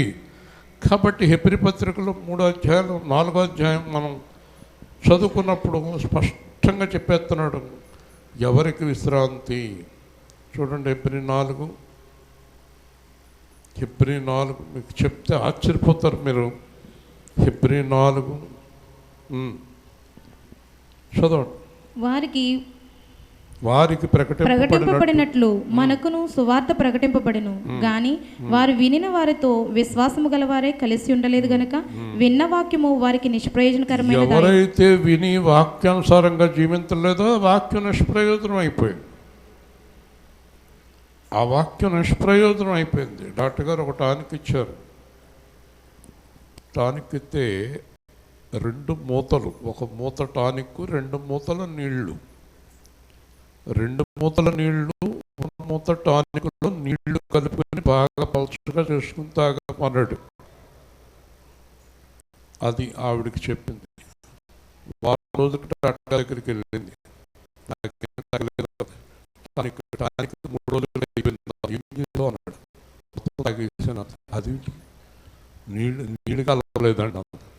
అది నీళ్లు కలవకపోతే అది విషం అయిపోయిందమ్మా నీకు అన్నాడు. దేవుని స్తోత్రం. ఎంత జ్ఞానం ఏంటంటే వాక్యం నిష్ప్రయోజనం అయిపోయింది. చాలామంది వాక్యం వింటారు కానీ వాక్యం ప్రకారం ఏ మాత్రం జీవించరు. హల్లెలూయా. మా ఇష్టం. ఒకరోజు డైరెక్ట్గా ఒక అతను నా దగ్గర అనేసాడు, ఏమంటే వాక్యంలో ఉన్నట్టు జీవించడం కష్టం అండి అన్నాడు. గొడవలేదు, ఇంకేముంది, గొడవలేదు. పైగా పాస్టర్లు కూడా అన్నారు, వాక్యం ప్రకారం జీవించడం కష్టం అండి, ఇంకెలా దొరుకుతుంది విశ్రాంతి. చదువు. కాగా జగత్ పునాది వేయబడినప్పుడే ఆయన కార్యములన్నీ సంపూర్తి అయ్యున్నను ఈ విశ్రాంతిని గూర్చి నేను కోపంతో ప్రమాణం చేసినట్టు వారు నా విశ్రాంతిలో ప్రవేశింపరు అని ఆయన చెప్పిన మాట. హల్లెలూయా. వాళ్ళ కార్యాలన్నీ పూర్తయిపోయినా వాళ్ళ కార్యాలు వాళ్ళే పూర్తి చేయనివ్వరు. మళ్ళీ చెప్పనా, వాళ్ళ కార్యాలన్నీ నేను పూర్తి చేసినా వాళ్ళ కార్యాలన్నీ వాళ్ళే ఆపేసుకుంటారు. అది దేవుడు నీ కార్యం జగత్ పునాది వేయబడకముందే మనం వెనకాల మందిరం కడుతున్నాం. ఆ మందిరం ఎప్పటికైపోద్ది, ఇక మందిరాలు ఎన్ని అయిపోద్ది, ఎక్కడేమైపోద్ది, అన్నీ అయిపోయినాయి. ఆయన దృష్టిలో జరగబోయన్నీ అయిపోయినాయి. మనం దారి తప్పితే అన్నీ ఎక్కడ ఉంటాయి. మనం దారి తప్పిపోయామనుకోండి ఎక్కడ ఉంటాయి. ఏ కథలో మనం దారిలో ఉంటే వాటి అంతటా అవే పూర్తయిపోతూ ఉంటాయి. హల్లెలూయా. చూసారా, విశ్రాంతి అంటే అర్థమైందా మీకు? విశ్వాసమైన మనము ఆ విశ్రాంతిలో ప్రవేశించుచున్నాము. విశ్వాసముతో విశ్రాంతిలో ప్రవేశించుచున్నాము. ఇప్పుడు చూడండి, ఈరోజు నేను చెప్తున్నాను, విశ్రాంతిలోనికి వచ్చిన వారికి ఉన్న గొప్ప సౌకర్యం ఏంటో చదవండి ఇక్కడ. మరియు దేవుడు 7వ దినమందు తన కార్యములన్నిటినీ ముగించి విశ్రమించాడు. ఆయన 7వ దినమందు ఏదైనా మిగిల్చాడా, అన్ని పూర్తి చేశాడా? ఇప్పుడు మీకు తెలుసా, దేవుడు మన కార్యాలు సగం చేస్తాడా, పూర్తిగా చేస్తాడా? అసలు దేవుడు ఏదైనా సగం చేస్తాడా, పూర్తి చేస్తాడా? అది అని 7వ దినమును గూర్చి ఆయన ఒక చోట చెప్పి ఉన్నాడు. ఇదియును గాక ఈ చోటుననే వారు నా విశ్రాంతిలో ప్రవేశింపురు అని చెప్పి ఉన్నాడు. కాగా ఎవరో కొందరు విశ్రాంతిలో ప్రవేశించుదురన్న మాట నిశ్చయము గనుకను కొందరికి విశ్రాంతి లేదు, కొందరికి విశ్రాంతి ఉంది. ఎవరికి ఉంది? ముందు సువార్త వినిన వారు అవిధేయత చేత ప్రవేశింపలేదు గనుకను, అవిధేయత వలన ప్రవేశించలేదు. వాక్యం విన్నారు కానీ దాని ప్రకారం జీవించలేదు. నేడు మీరు ఆయన మాట వినిన ఎడల మీ హృదయములను కఠినపరచుకొనకూడని వెనుక చెప్పబడిన ప్రకారము ఇంతకాలమైన తర్వాత దావీదు గ్రంథములో నేడని ఒక దినమును నిర్ణయించాడు. ఒక రోజు నిర్ణయించేస్తాడు మనకి. అది ఈరోజే కావచ్చు, ఏప్రిల్ 4వ తేదీ. ఏప్రిల్ 4వ తేదీ గురించి చెప్తాను మీకు 2 నిమిషాలు. నేను 99 మార్చి 10వ తేదీన దేవుడు నాతో మాట్లాడాడు. 11వ తేదీ క్లెమెంట్ అనే అబ్బాయి నా దగ్గరికి వచ్చాడు. అతను వాక్యం వివరించడం ప్రారంభించాడు.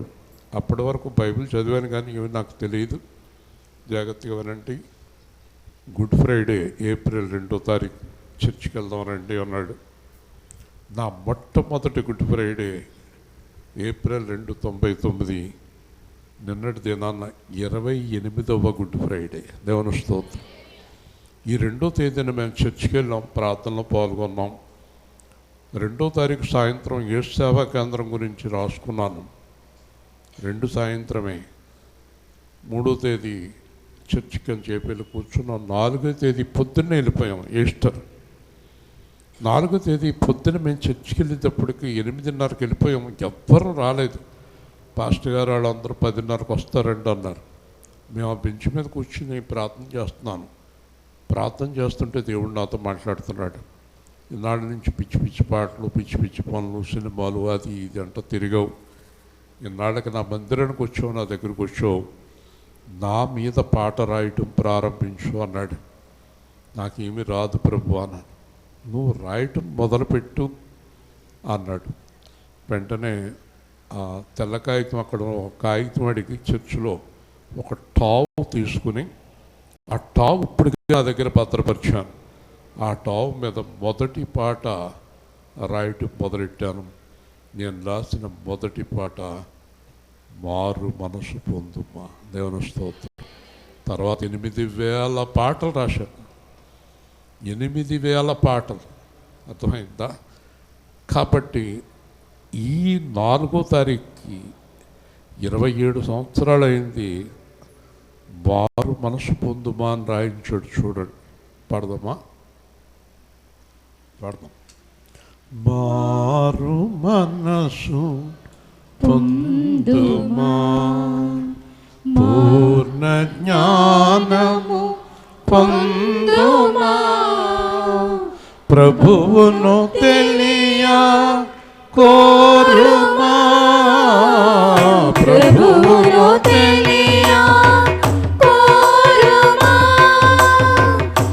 రక్షకుడతడని నిలువుమా, రక్షకుడతడని నిలువుమా, మారు మనసు పొందుమా, మారు మనసు పొందుమా, రక్తముగారా పోసిని పాపపు ముల్లు పిలిచినే, నరకములో పడు ఆత్మకు పరలోక మార్గము చూపినే, మారు మనసు పొందుమా, నిత్య జీవన మార్గమున నడుపగవచ్చెను దేవుడే, స్థిర చిత్తమును తెలుపుచు ఆవలి గట్టుకు చేర్చెనే, మారు మనసు పొందుమా, విశ్వాసములో కొలువుమా, ఉత్తేజముగా నిలువుమా, ఉత్తముడతడని తెలియుమా, మహదానందము పొందుమా. దేవుని స్తోత్రం. ఎవరన్నా నమ్ముతారు ఇది మొదటి పాట అంటే? ఆయనే రాయించాడు. స్టార్టింగ్లో పాటలు ఆయన రాయించాడు. తర్వాత మన తెలివి కొంత జోడించుకోవడం, కానీ స్టార్టింగ్లో చాలా పాటలు ఆయనే రాయించాడు. కాబట్టి ఆ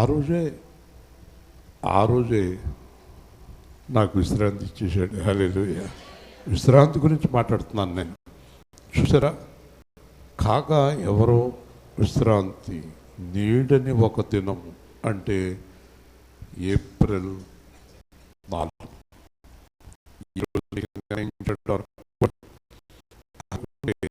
ఈరోజు దేవుడు మీరు బాగా ప్రార్థన చేస్తే ఈరోజు మీ గురించి ఏమి రాస్తాడంటే, వింటున్నారా? ఈరోజు మీరు ఆయనకు విధేయత చూపిస్తే మీరు ఎన్నాళ్ళు జీవిస్తారో, మీ జీవితంలో ఏం జరుగుతుందో, దేవుడు చిత్తం ఏమైందో అంతా రాస్తాడు. దాని ప్రకారం మరణం వరకు తిరిగిపోతుంది. సరే, ఎంత భాగ్యమో ఇది. ఎందుకంటే మనకు తెలియదు రేపు ఏం జీవితంలో రాసిస్తాడు. పేతురుతో అంటాడు, నీ చివరి దినాల్లో నీకు ఇష్టం కాని స్థలాన్ని తీసుకెళ్ళి నిన్ను సిలివేస్తారని చెప్పేశాడు. అన్నీ తెలుసు ఆయనకి, తెలియదేమీ లేదు ఆయనకి. చదువు. యెహోషువ వారికి విశ్రాంతి కలుగచేసిన ఎడల ఆ తర్వాత మరి ఒక దినమును గూర్చి ఆయన చెప్పలేకపోవును. కాబట్టి దేవుని ప్రజలకు విశ్రాంతి నిలిచి ఉన్నది. ఎందుకనగా దేవుడు తన చాలా ప్రాముఖ్యమైన పాయింట్ 10వ వచనం.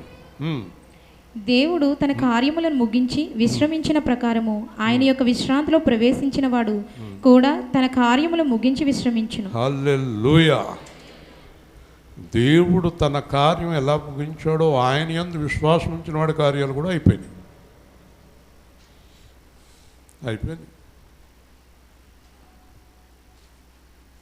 చాలాసార్లు నన్ను చాలామంది ప్రశ్నిస్తూ ఉంటారు, ఇక్కడ ఆరాధనలు, అక్కడ ఆరాధనలు, సువార్తలు, వెనకాల నిర్మాణాలు, ఇన్ని గొడవల్లో మీరు ఎప్పుడు ఆ ప్రేమ్ కుమార్ని అడగండి.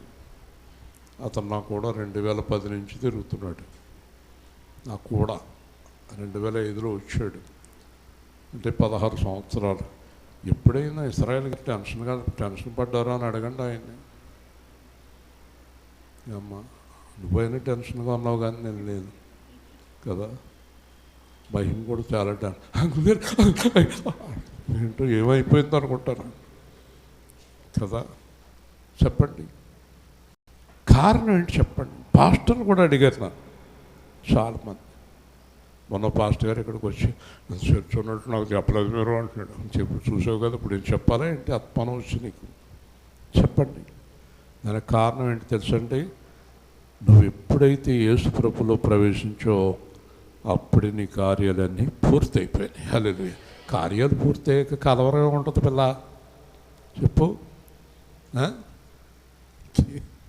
కీర్తన కలవరపడు వెళ్తున్నామండి, కలవరపడు. కార్యాలు పూర్తయిపోయిన తర్వాత కలవరం ఎందుకు ఉంటుంది చెప్పండి. కార్యాలు పూర్తయ్యాక కలవరం ఉంటుందా? మరి యేసుక్రీస్తులో మన కార్యాలన్నీ ఏమైనాయి? ఎప్పుడో అయిపోయినాయి. హల్లెలూయా. ఎప్పుడో అయిపోయినాయి.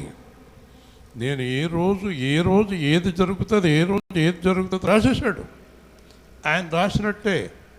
పాప అంటాడు హైదరాబాద్ రండి. హైదరాబాద్ రావటం నా చేతిలో లేదబ్బాయి. ఆయన రాస్తాడు ఏ డేట్కి వెళ్ళాలో. అంతా ఆయన చిత్తమే, అంతా ఆయన చిత్తమే. చెప్పండి ఆనంద్ గారు,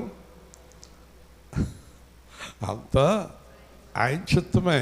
ఎవరి జీవితంలో జరుగుతుంది? ఆయన యందు విశ్వాసులో చూడండి. ఒక వాక్యం తర్వాత వర్షకి ప్రార్థన చేసుకున్నాం.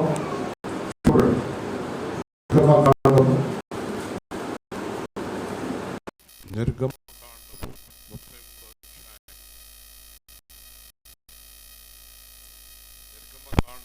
33వ అధ్యాయం 12 వచనము నుండి 16 వచనం.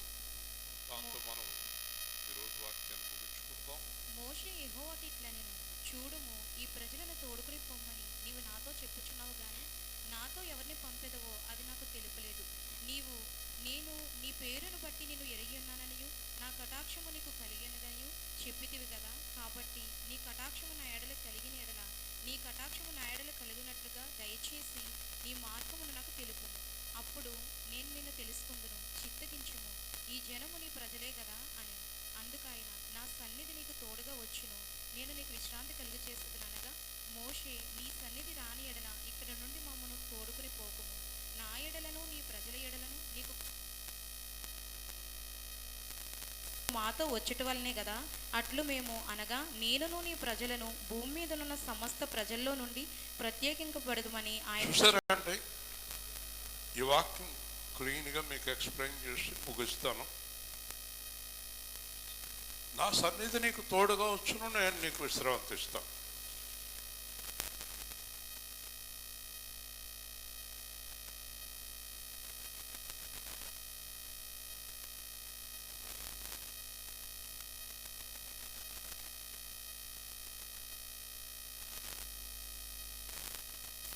ప్రార్థన ఇక్కడి నుంచి నేను బయటికి వెళ్ళాలంటే నువ్వు నాకు కూడా ఉండాలి. చెప్పండి చెప్పండి. ఇక్కడి నుంచి నేను బయటికి వెళ్ళాలంటే నువ్వు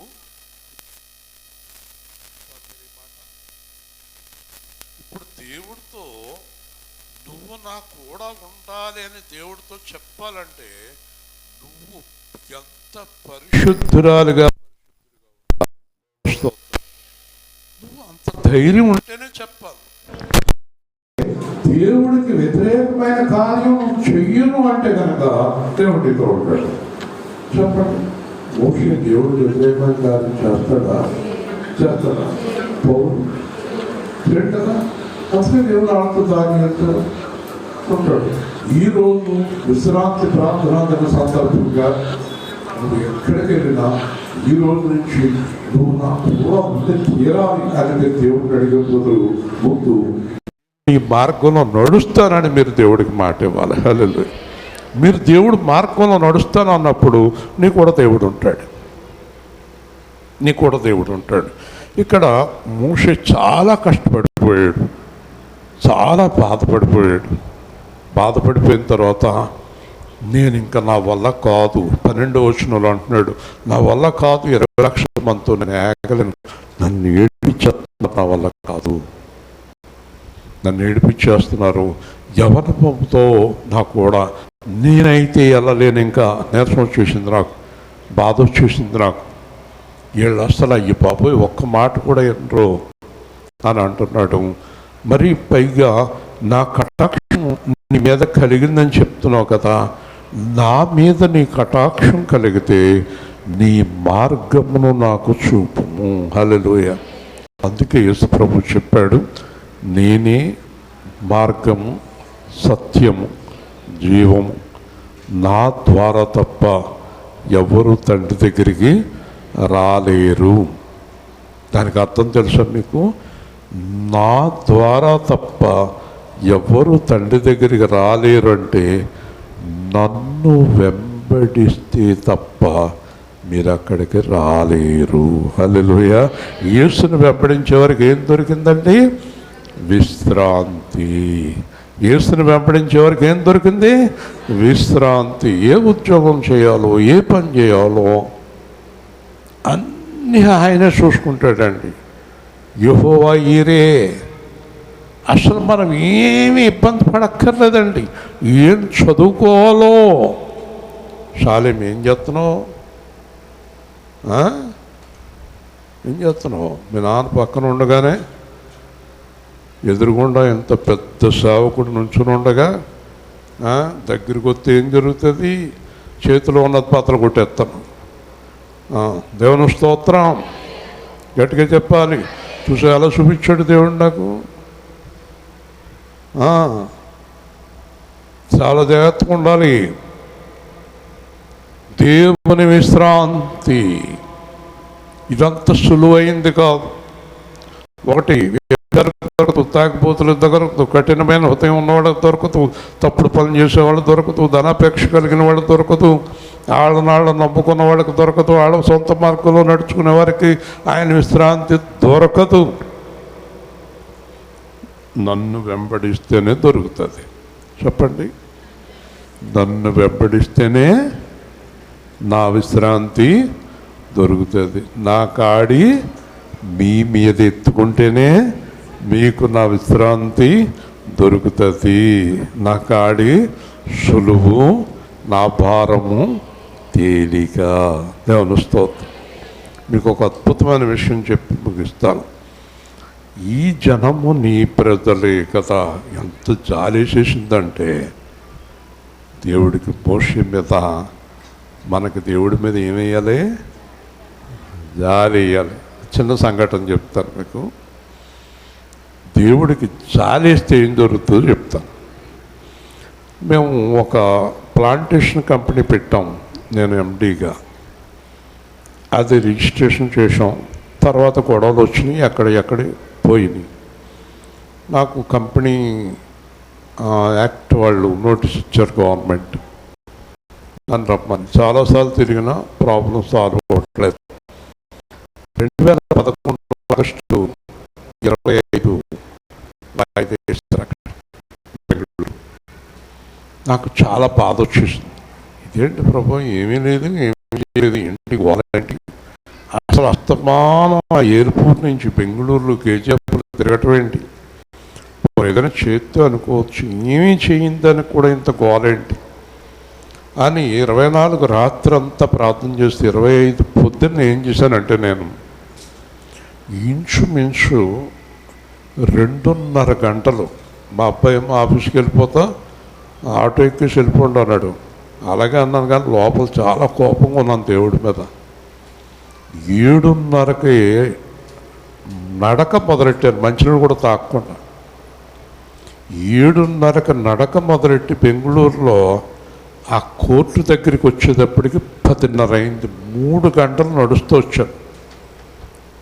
స్పష్టంగా ప్రభు మాట్లాడుతున్నట్టు నాకు కనబడిపోతుంది. ఎక్కువ ఆటో ఎక్కువ, బస్సు ఎక్కువ అనేది వినపడుతుంది. లోపల ఎక్కను, అసలు ఏది ఎక్కను.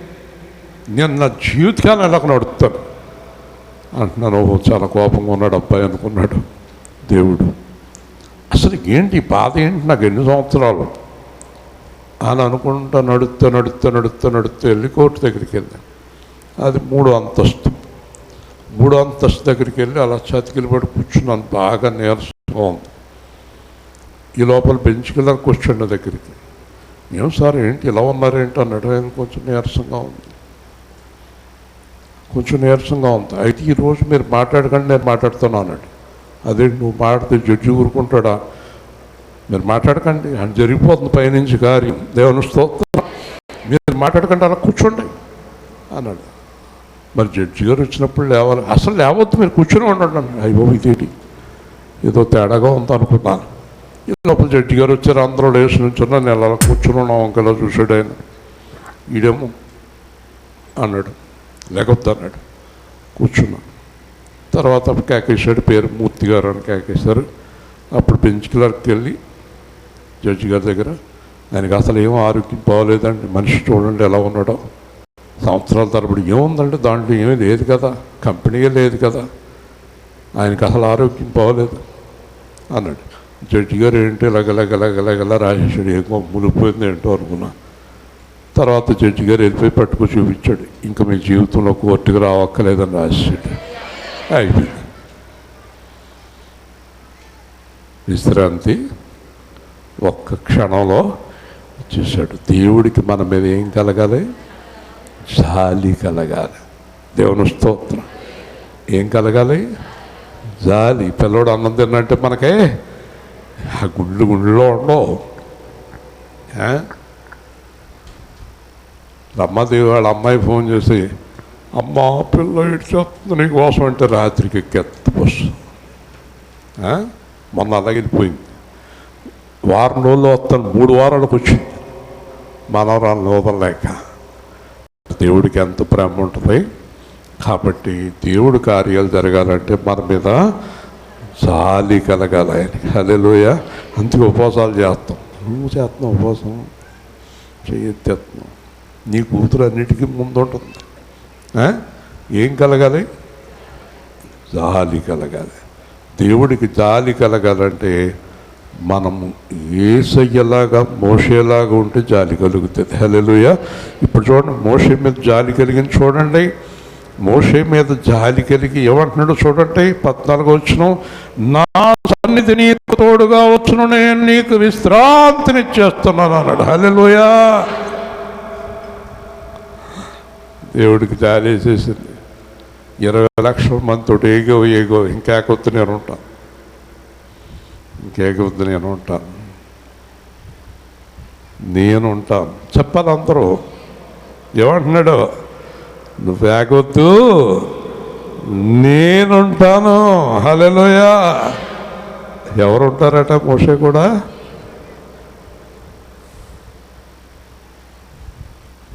యెహోవా షమ్మా స్వస్థపరచువడా, స్వస్థపరచువడా, యెహోవా షమ్మా. శుభవేళ స్తోత్రబలి తండ్రి దేవా నీకేనయ్యా, ఆరాధనా స్తోత్ర బలి తండ్రి దేవా నీకేనయ్యా తండ్రి దేవా నీకేనయ్యా తండ్రి దేవా నీకేనయ్యా షద్ధాయ్ ఎల్ షద్దాయ్ సర్వశక్తిమంతుడా సర్వశక్తిమంతుడా ఎల్ షద్దాయ్ ఎల్ షద్దాయ్ స్తోత్ర బలి తండ్రి దేవా నీకేనయ్యా ఎల్రోయి నిల చూచువడా నిల చూచువడా ఎల్రోయి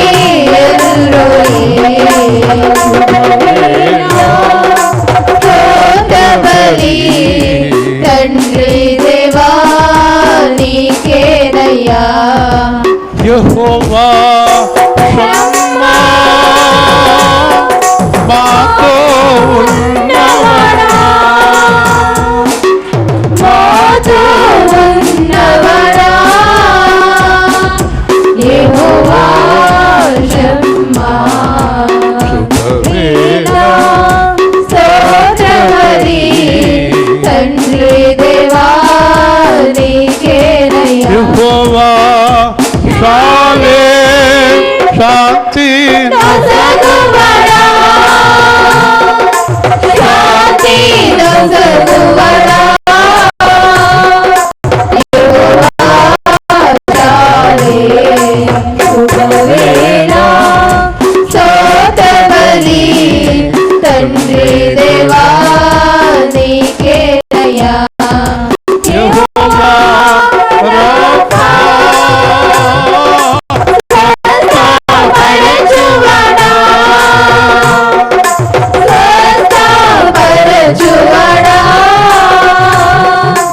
యెహోవా రబ్బా స్తోత్రం. హల్లెలూయా. దేవుడు ఏదైనా చేయగలడు. చెప్పండి. ఎవరి పట్ల? ఆయన మార్గములో నడిచే వారి పట్ల. ఇది మీకు సందేశం. నేను ఎన్ని సంవత్సరాలని ఈ సందేశమే. నువ్వు ఆయన కూడా నడవాలి. ఆయనకి ఇష్టం లేనిది ఏది చేయకూడదు.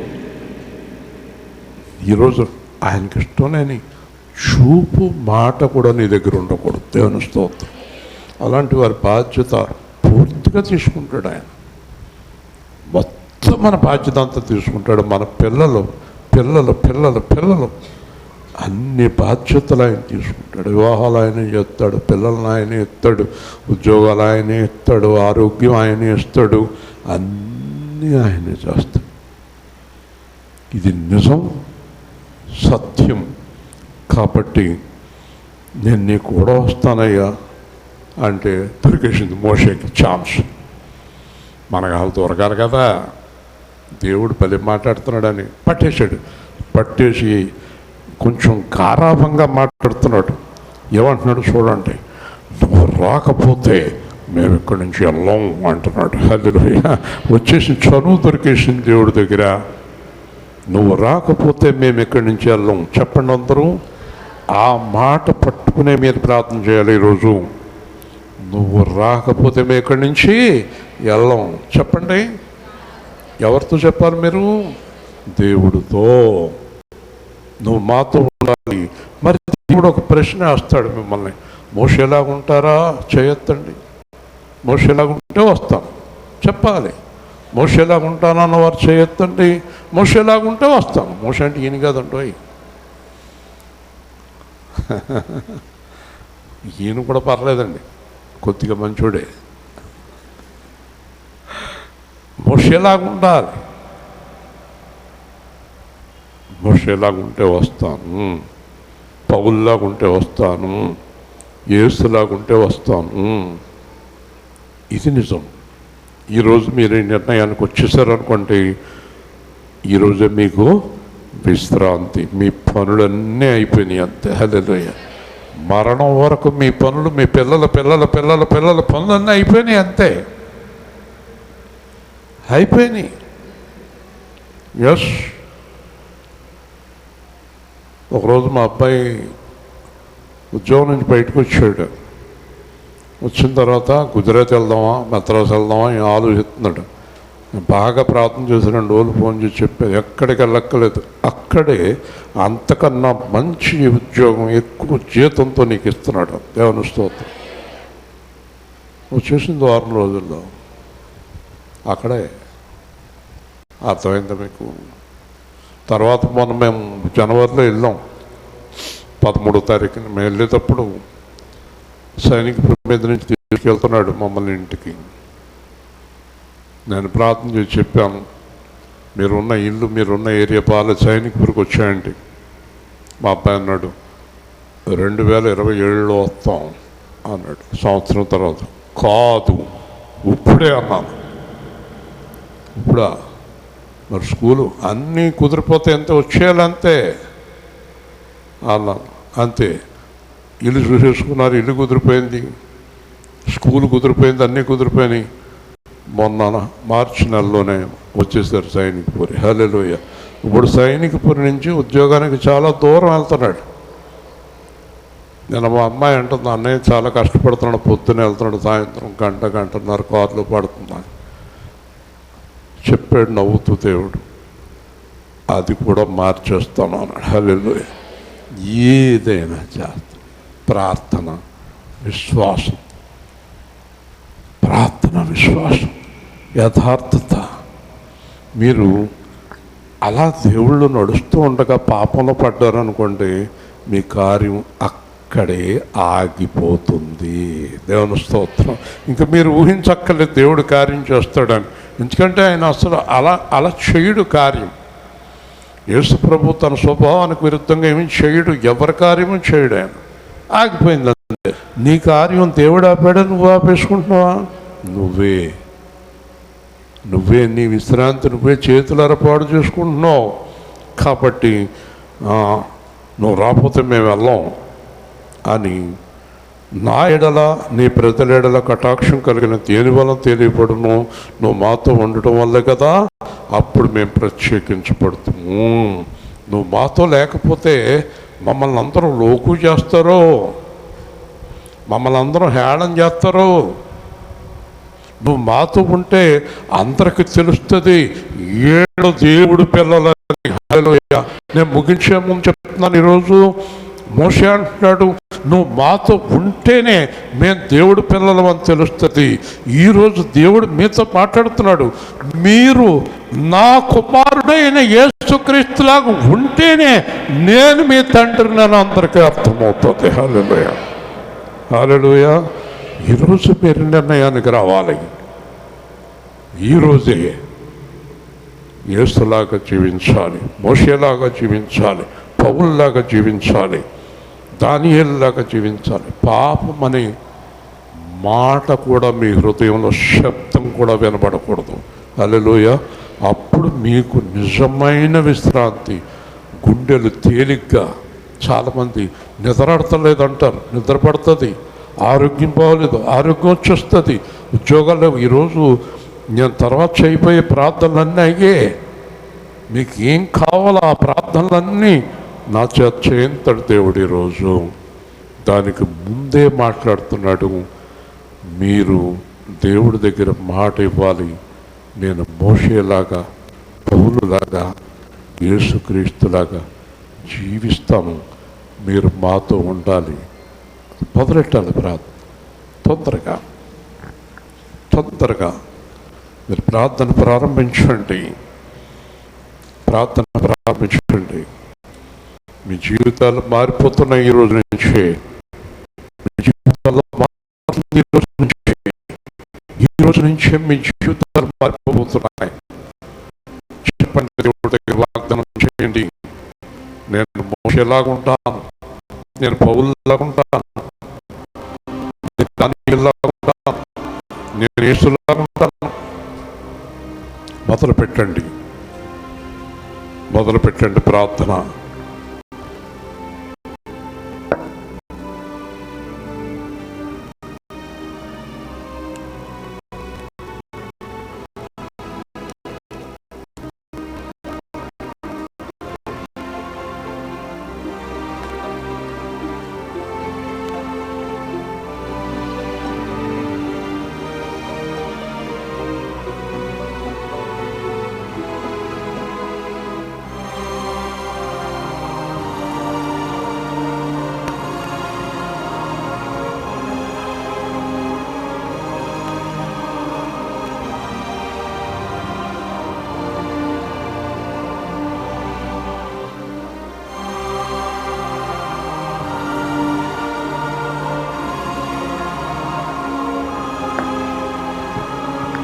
నేను మోషేలాగా, నేను యేసుక్రీస్తులాగా, నేను పౌలులాగా ఉంటాను.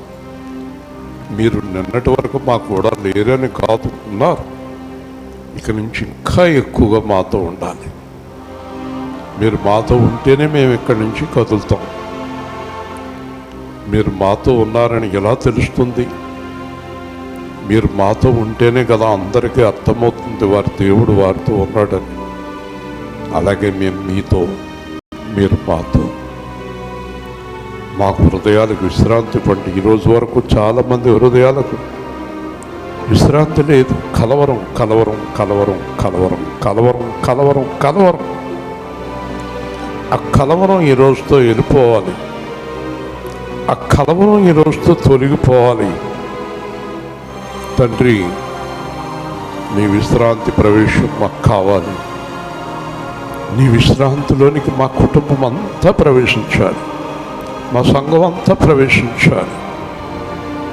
ప్రభువా, దయ చూపించండి, కృప చూపించండి. మాకు మీ విశ్రాంతి ఇవ్వండి నాయన. మా హృదయంలో ఉన్న కలవరాలన్నీ ఈరోజే తీసేయండి. నిజమైన విశ్రాంతిలో మాకు ప్రవేశం అనుగ్రహించండి. మీ దయ, మీ కృప, మీ జాలి మమ్మల్ని విడనివ్వకండి. మా హృదయాల్లో ఉన్న కలవరాలు ఈరోజే తొలగించండి. ఇంకా దేని గురించి మేము ఆలోచించక్కర్లేదు. మీ విశ్రాంతిలో మాకు ప్రవేశం ఇవ్వండి. మీ విశ్రాంతిలో మమ్మల్ని బలపరచండి. అందరూ దేవుడికి మాట ఇవ్వండి. మేము మోషేలాగా, పౌలులాగా నడుస్తాం నాయన. పరిశుద్ధాత్మ సహాయంతో వారిలాగా నడుస్తాం. మీ విశ్రాంతి మాకు ఇవ్వండి, మా కుటుంబానికి ఇవ్వండి, మా బిడ్డలకి ఇవ్వండి, మా సంఘానికి ఇవ్వండి, మా సేవకులకి ఇవ్వండి. మాకందరికీ మీ విశ్రాంతిని దయచేయమని యేసు నామములో అడుగుతున్నాం తండ్రి. మంచిదండి. కొద్దిసేపు మీకు విశ్రాంతి. తర్వాత వరుసగా అంశాలు ఉన్నాయి నా దగ్గర, అవన్నీ ప్రార్థన చేస్తాం. మంచిది.